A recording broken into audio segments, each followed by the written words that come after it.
And so, welcome all. The PH Next Generation Seminar Series is a networking event for early career explorers and junior modelers, epidemiologists working on or interested in mathematical modeling of infectious diseases and other threats to public health. Bienvenue à tous. La série de séminaires MFPH Next Generation est un événement pour les chercheurs en début de carrière, les modélisateurs juniors, les épidémiologistes travaillant ou intéressés par la modélisation mathématique des maladies infectieuses et d'autres menaces pour la santé publique. First of all, we wish to acknowledge this land on which the Fields Institute operates. For thousands of years, it has been the traditional land of Huron-Wendat, the Seneca, the Mississaugas of the Credit. Today, this meeting place is still the home to many indigenous people from across Turtle Island, and we are grateful to have the opportunity to work on this land. Premièrement, nous souhaitons reconnaître cette terre sur laquelle l'Institut Fields opère depuis des milliers d'années. C'est la terre traditionnelle de Huron-Wendat, des Sénèques, des Mississaugas. Aujourd'hui, ce lieu de rencontre abrite encore de nombreux peuples autochtones de tout Turtle Island, et nous sommes reconnaissants d'avoir l'opportunité de travailler sur cette terre. Our guest today is Dr. Martin David Grunnill from the University of York in Public Health, Ontario. He holds a PhD on inherent and vertically transmitted infections in two host virus systems from the University of Exeter. He did a postdoc also between the University of Wisconsin and National Wildlife Health Center in the US Geological Survey. He was a senior mathematical modeler at Public Health England. Notre invité aujourd'hui est Dr. Martin David Grunnill de l'Université de York, Santé publique Ontario. Il détient un doctorat sur l'infection inapparente et transmise verticalement dans deux systèmes de virus hôtes de l'Université d'Exeter. Il a fait un postdoctorat entre l'Université de Wisconsin et le National Wildlife Health Center US Geological Survey. Il était modélisateur mathématique à Public Health England. His talk will be on modeling disease mitigation at mass gathering, a case study of COVID-19 at the 2022 FIFA World Cup. Sa présentation portera sur modéliser l'atténuation des maladies lors des rassemblements de masse, une étude de cas de COVID-19 lors de la Coupe du Monde de football 2022. Thank you very much, Dr. Martin, and the floor is yours. Okay, well, thanks very much for the introduction. First of all, kind of this work is in the stage of bouncing between a few authors, and it's just about to be submitted to PLUS Computational Bio. We need to send it off to Sanofi to get their okay, because several of the co-authors are work for Sanofi as well. So that's the kind of where we're at the stages of this work. My project, when I was working for the Liam at York University, it was modeling mass gatherings and disease mitigation at them. So we've been developing a kind of generalized framework for looking at these kinds of events, and we chose to use the World Cup as a study for as a sort of case and test case. For this kind of generalized framework, we kind of have epidemiological classes. So this is quite like an ODE model, like a general ODE model. And we kind of split people into asymptomatic, symptomatic, and hospitalized pathways where people go on, and you have people being RT-PCR detectable at a certain stage, and people being LFD stroke rapid antigen detectable at a certain stage. And then we have a metapopulation in two dimensions. So the first is vaccination groups. So they have slightly different effects on certain parts of the infection pathways and how force of infection is experienced. And then you have host and visitor clusters and subclusters within those groups. So that's to differentiate between people who live in, say, in the example of the World Cup, Qatar, and the traveling fans to the World Cup in Qatar. We also, for this kind of generalized framework, have an event queue system. So this is how we kind of have the events happening, say, pre-travel testing or testing a few days before the actual match, before a particular match, and this ODE integration between these events, and these events kind of either move people between compartments, so the different metapopulations, or can remove them from the system, or can even change parameters. So later on, we have an example of that. So this is the general, I'll go for the general ODE framework of the model first. This is where we have, as well as this sort of generalized ODE framework, you can see my pointer on the left. Okay, yep, you have that ODE framework on here. We have the effects of vaccination here in the top right-hand corner, and then we have force of infection here. And I'll go through those currently. So much more sort of easier to understand diagram of the model, which I'll go through, is this. So this has the idea of your epidemiological sort of ODE system, where you have people becoming infected, and then you also have the sort of vaccination grouping of people as they go through their vaccination statuses, and that's the metapopulation structure for vaccination. So we'll start with going through the sort of disease stage process of the model, just focusing on this bit here and that equation there, that set of equations there. People start off with are susceptible and become infected at the force of infection, move to the exposed class, and there can be a reduction in the force of infection either through vaccination or being in a particular cluster, because that or a reduction in contribution from particular clusters because they're supposed to be isolating clusters. After becoming infected, shortly after becoming infected, people move from the exposed rate to the sort of first stages of being detectable by RT-PCR. And it's at this stage we have people diverging down a pathway of being either symptomatic or asymptomatic. The top blue one being the symptomatic pathway. People don't show symptoms until much later. It's just we have this divergence here. And then we go to a slightly later latent stage where people are, well, it's not latent in the truest sense of the term. People are infectious, but they're not displaying symptoms as of yet. And they are also rapid antigen detectable, so through RA tests. After this section, people progress to develop symptoms if they're on the symptomatic pathway, or they could be, if they were on the symptomatic pathway, progress to the hospitalized pathway. They're not yet in hospital, they've just gone on that pathway. And obviously, if they're asymptomatic, there's a similar asymptomatic group, but they don't display symptoms.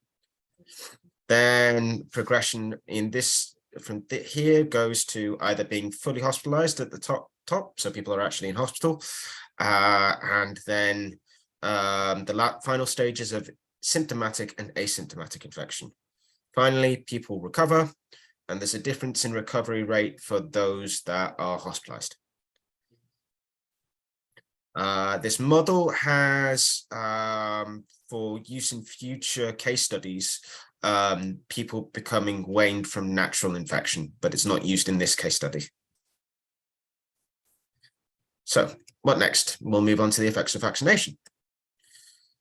So first of all, I have to state that according to most public health agencies, people aren't supposed to turn up for a vaccination if they are displaying symptoms. So these people with the asterisks here these classes do not get vaccinated. So the vaccination structure goes as this. So people are unvaccinated. They had their first course of vaccination, moving to the, this implies both the first and second dose, and they move to the effective vaccination. And then eventually that wears off through waning of immunity, and they go to the waned cluster of vaccination group, waned vaccination group, and then are vaccinated again moving to the effective vaccination again. And the idea is eventually they could again have the vaccination wane. So you've got this cycle. So now in terms of the parameters that are affected by which vaccination group you're in. So the force of infection is modified by this parameter here, which is vaccination group dependent. So this is a reduction in your chances of becoming sick. Well, not sick, infected. And this is a further reduction in your chances of becoming hospitalized if you were sick, if you were infected. Actually, if you were sick, because it's dependent on you being symptomatic.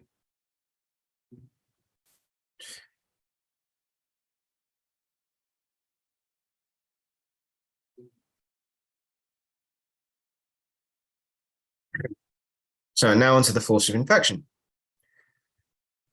So force of infection on a cluster is from all clusters, including itself, and goes through all vaccination groups. BIJ refers to transmission from cluster I to cluster I from cluster J. For the majority simulation time, it's set at baseline time, except modified before a particular part of the model. In this case, the match day. NI here represents the kind of sort of population in which you're thinking this interaction takes place. So you can think of this as the entire population as a whole, or just those that go to a certain particular, go to the actual mass gathering event. So now an explanation of the sort of metapopulations in terms of clusters. Population divided into clusters, and each has associated sort of subclusters. There's a rapid antigen test positive cluster. So rapid antigen tests move people to this test positive subcluster, and isolation occurs for this subcluster. And these people do not attend the event, in this case, the match. And then there are people who are waiting for the results of an RT-PCR test, because this takes about a day. In most studies, it's suggested that it turnaround time of a day, and this is what we use for the simulation. So this is populated by the RT-PCR test events, and again, the proportion equal to the sensitivity of an RT-PCR test moves these groups, these classes, from their main cluster to this subcluster. After a period of time, there's a constant rate of flow between this waiting for a PCR test cluster to the subcluster, which is they are now PCR positive, and this captures the delay in turnaround time for an RT-PCR test. And this final RT-PCR test positive cluster is in isolation, and they don't attend any matches or mass gathering event. So here are the actual kind of clusters we have and the subclusters. So we have the hosts, who are just the general population of Qatar, the hosts that plan to attend the event, and the host staff. We also have, so these people do actually attend the mass gathering event. And we also have the team A fans and the team B fans, along with each of them has their own various subclusters, which I just went through. And we have a tick box as to whether or not they actually attend the match.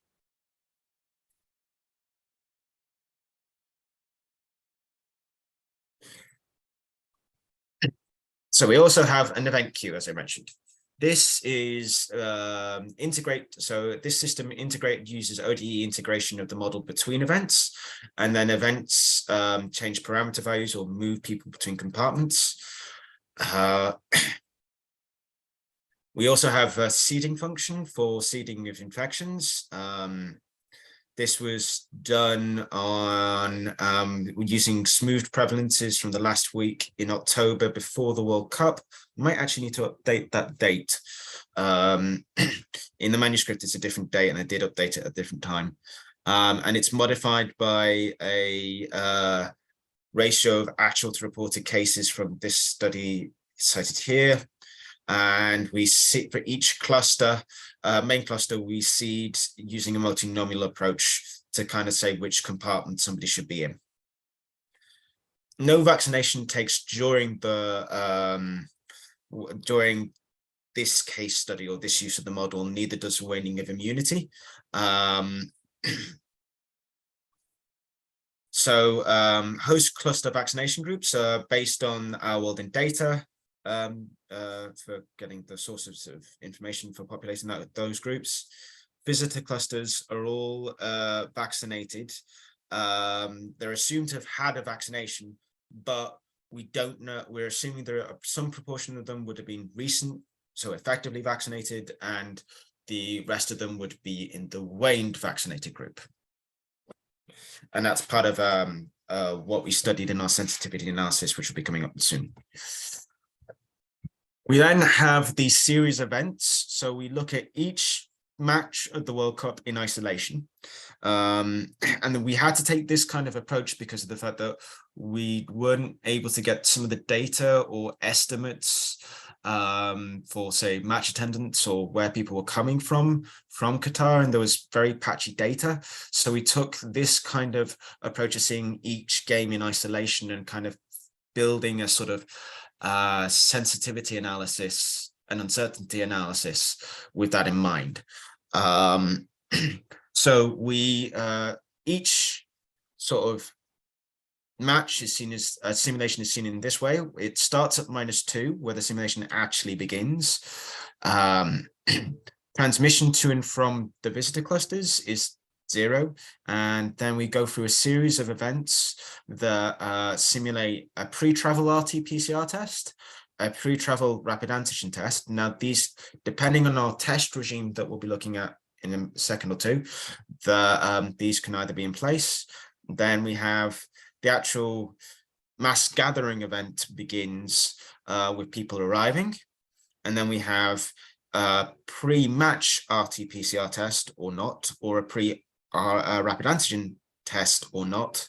And these are a day apart to kind of test is the to be sort of most optimal with the timing of these different forms of tests. And then on day 3, we have the match actually beginning, and there's associated a jump in transmission for those clusters that attend the match. And day 4 is the end of the match day. So everything returns to back the way it was. The simulation ends at day 7, and all transmission terms are turned to 0. But the simulation continues for another 100 days to capture people who would eventually be becoming hospitalized if they're already infected.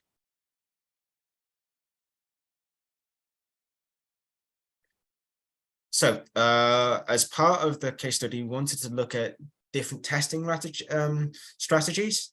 So we looked at obviously a control of no testing, pre-travel testing via RT-PCR and rapid antigen tests, pre-match RT-PCR tests, and rapid antigen tests.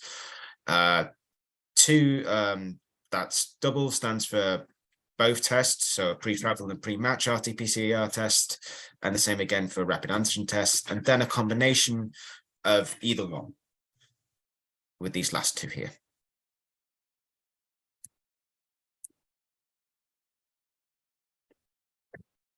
We had difficulty in finding data sources to fit to, so we took a Latin hypercube sampling approach with sampling parameters that we'd sourced from the literature. And we also used these sort of methods are outlined in the paper I've put up here. And if you've not come across Latin hypercube sampling, the approach is to use probability density functions in order to randomize the samples you are getting. So you draw up for your probability density function, you draw up different sections, and you sample typically from the midpoint of each of these sections, and you end up with these different sections. So A4 here is paired with A1 is over here, but B1 is over here, and C1 is over here.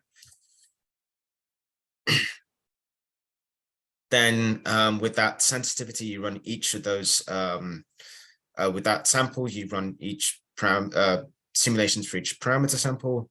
And one particular way of then verifying how sensitive your model is to various parameters is to use partial rank correlation coefficients. So these control for the effects of other parameters. And so you're able to tease apart which parameter is causing how much of an effect with other parameters controlled. You can also do this if you were using binary operators. We were able to say no testing versus a particular testing regime. So we used PRCCs for that. And we were able to control for the effects of parameters being sampled in that way as well on our test regimes. The other way in which we test the test regimes with this Latin hypercube sampling going on was to draw box plots of our relative differences in key outputs.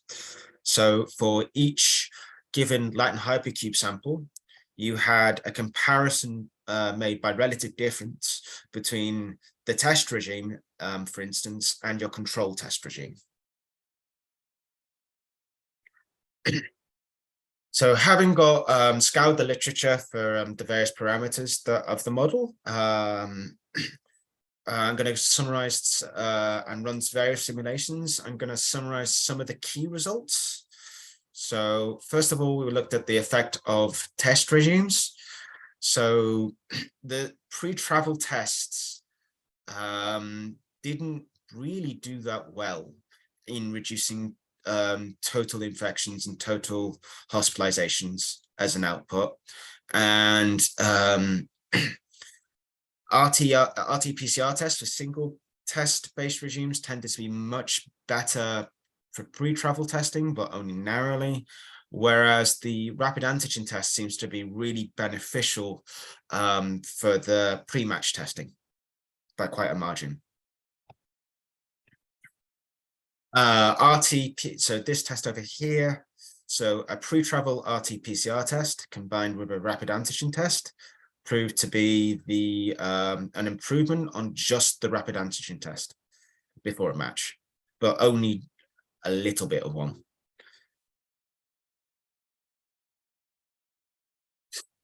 So this reduction in total infections is seen, but not to the same extent with total hospitalizations. So if you look at this box plot of the relative differences for each Latin hypercube sample, you get the exact same picture appearing, and in something much more understandable, because you're able to see that the relative difference is you're getting, say, the white dot there is the average. So for this one, you're getting just between 0.05 and 0.02 10 reduction in infections compared to not doing a test regime at all. Obviously, with hospitalizations, there's less of an effect. So I'm going to just look in terms of the actual parameters and not the test regimes. We're going to focus on two parameters or starting conditions that we used partial correlation coefficient analysis on, and we found that decreasing the transmission for isolating clusters was effective, but only when you really had pre-match testing.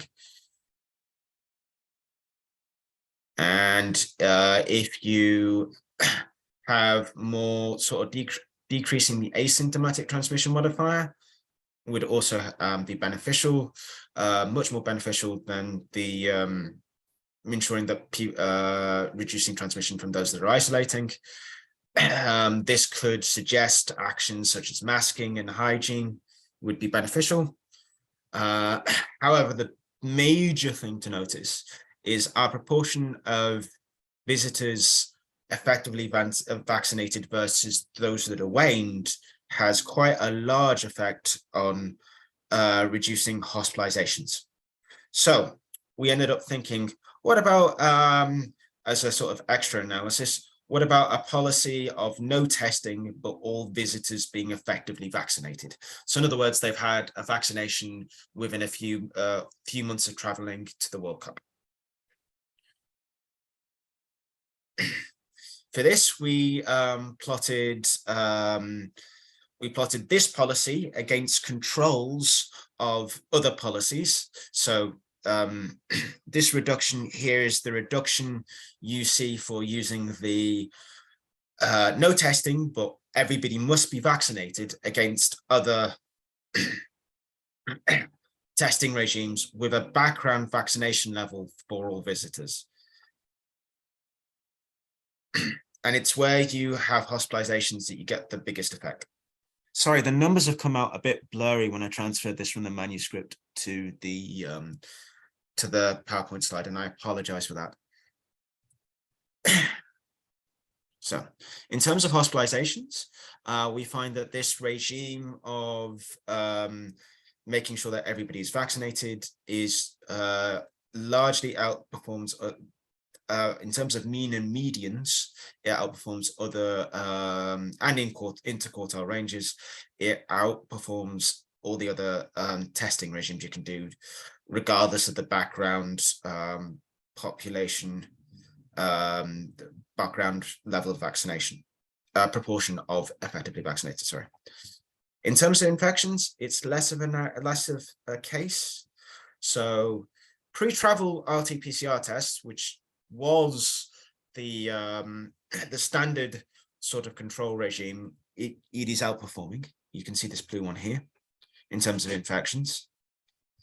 Again, in terms of mean, median, and quartile, this quartile here.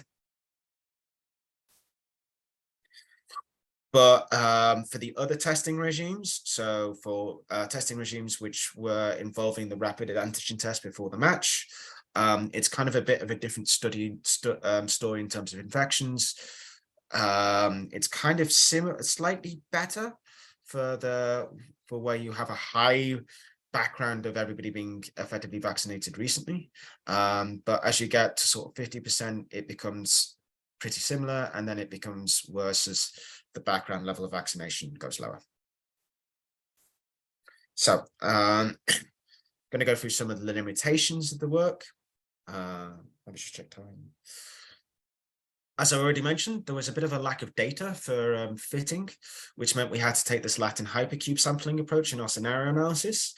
If we did look for data in terms of COVID detections, hospitalizations, and vaccinations from both the State of Qatari websites and our World of Data. Both of them have various bits of data missing.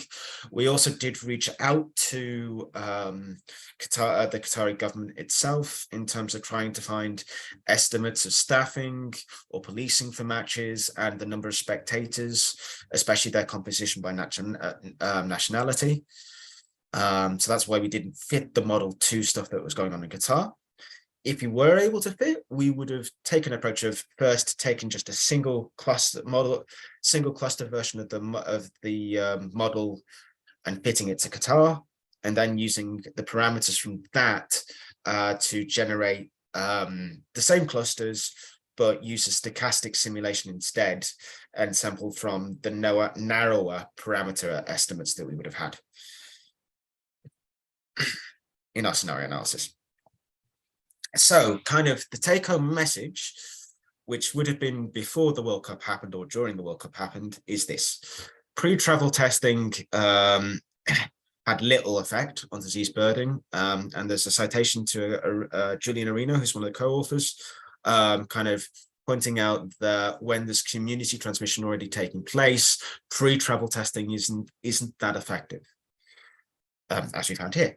And then we went on to test the relative roles of tests in comparison to this vaccination requirement of everyone being recently vaccinated with either a booster shot or the last dose of the first series of vaccinations for COVID.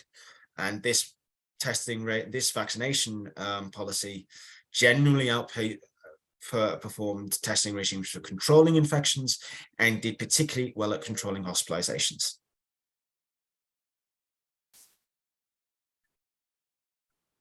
So what actually happened in the World Cup, and then sort of throwing up to that, as you can kind of see, Qatar had decided on the 1st of November to remove all COVID-free travel testing restrictions and vaccination-related restrictions for the period of the World Cup. If you wanted to access Qatar's medical facilities, you had to register your medical information on an app, but that was only if you wanted to access the medical facilities. It wasn't if you were just wanting to turn up. And you didn't need to take a COVID test. So as we can kind of see, before the World Cup, going back to September, there was this decline in both new cases moved and total people in hospital.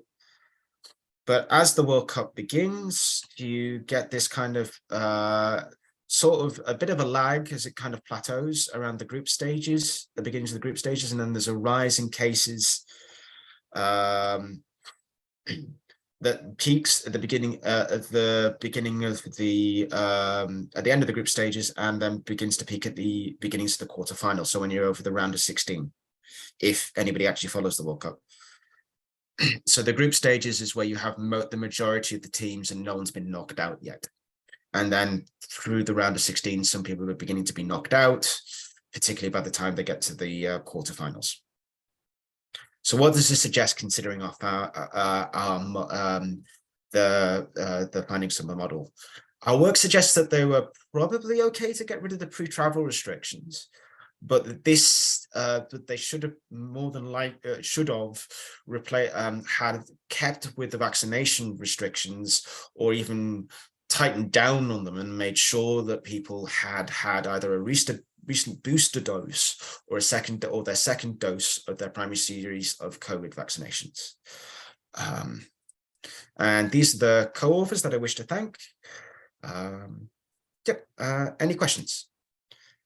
I sometimes get a bit nervous. Sorry. I sometimes get a bit nervous in these conversations, and I have a liability to talk quickly. I apologize for that. I have a question. Were you able to distinguish between very popular events and less popular events? Unfortunately, this is kind of just seeing each match as a kind of case study in one sense.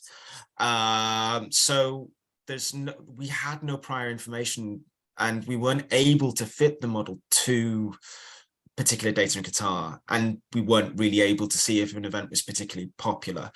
You can kind of see, if I just go back to my presentation, my thinking behind why you get this spike, the spike of infections going here and it ends here, is because as teams get knocked, you've got this sort of lag period where cases are building and then they're actually shown in the data as people get hospitalized or tested.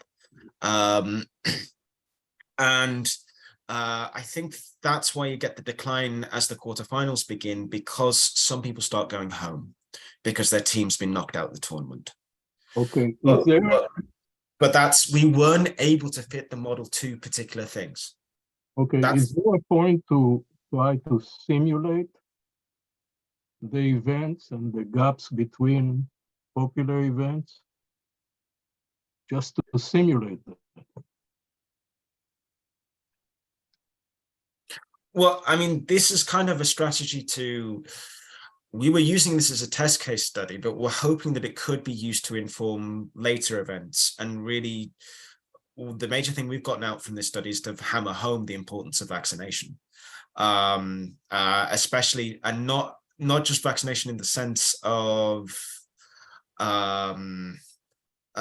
if people are vaccinated or not, but how recently they were vaccinated. I mean, we really didn't have the data to look at the particular events of the World Cup. You might need other techniques to do that. By that, I mean the particular match has been popular.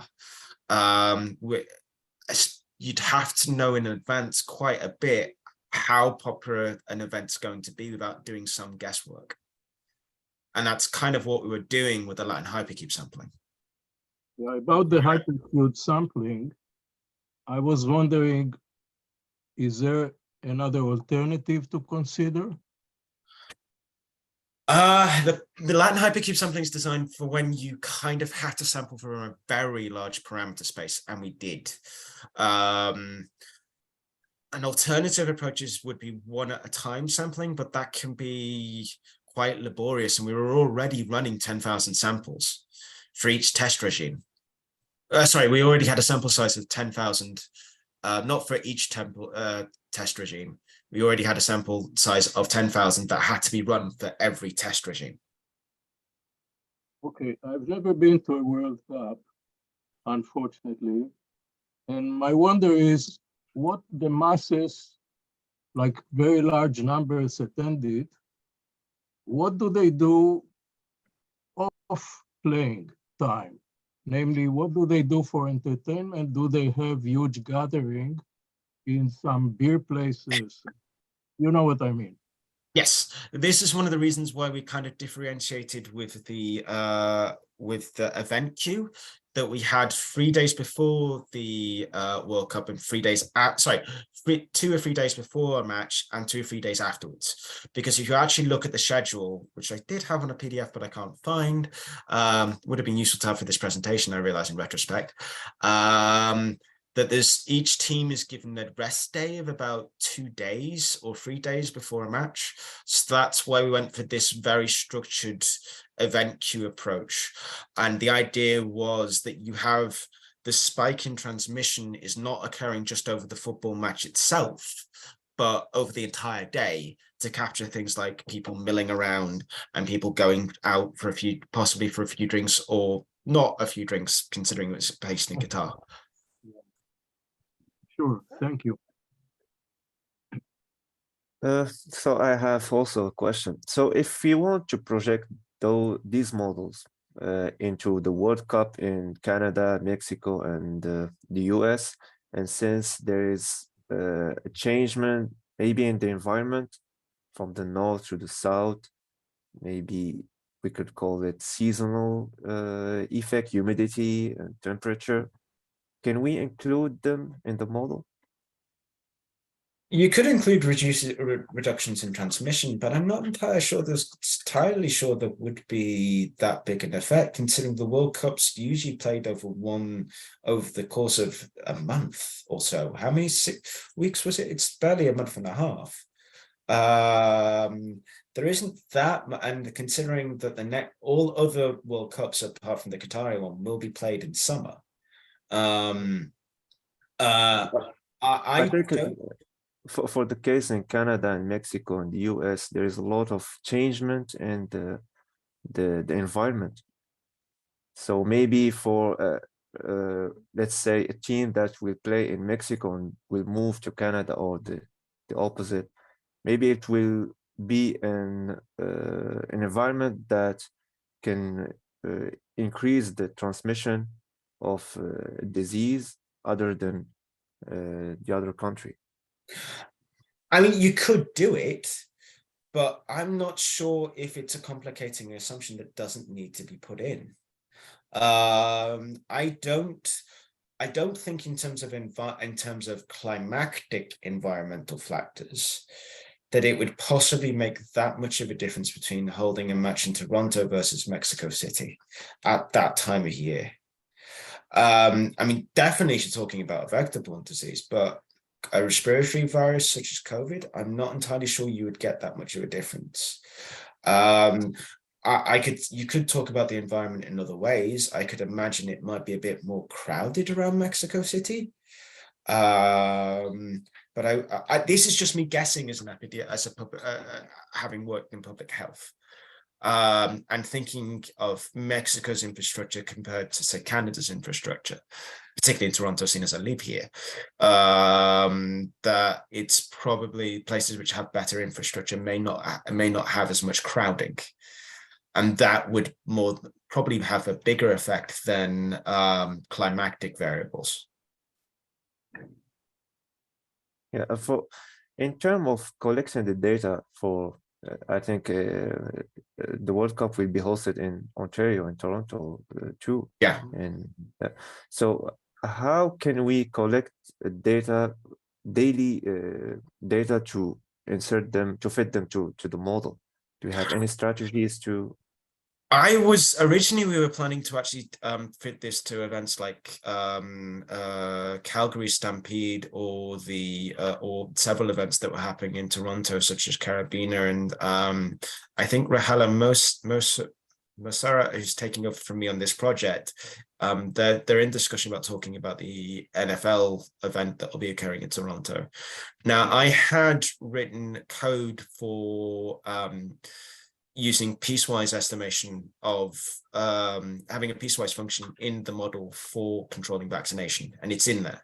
The intention was, because I could get the vaccination data from Ontario Public Health, that you would then fit the rest of the model's parameters around what was going on in Ontario.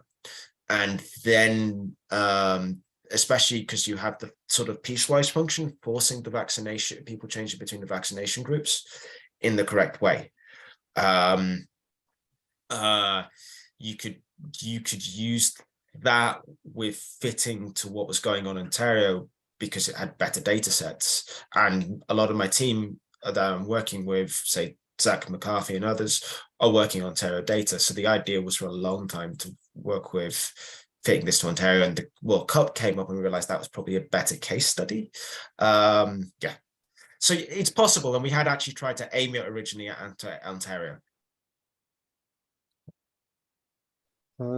Is there any other question? I think there's a question by Zara. Yep, I have a question. I maybe missed that part. The model that I saw, the equation system, was the deterministic model. But Yeah. I wanted to be sure it is deterministic model. Yes. And you just considered is a temporal, it's not about a spatial. You didn't consider as a separate compartment for the visitor from other countries going to the Qatar, or so did you consider the spatial, or is just the temporal ODE system? It's a temporal ODE system, but you have stratified the population by vaccination group. So it's a metapopulation structure, or similar to an age categorization structure, where you have the capability of different groups mixing, like the force of infection between different groups being different. And we had kind of so is that kind of metapopulation structure where you have in one dimension the hosts and the visitors, and then in another metapopulation direction, the actual vaccination groups.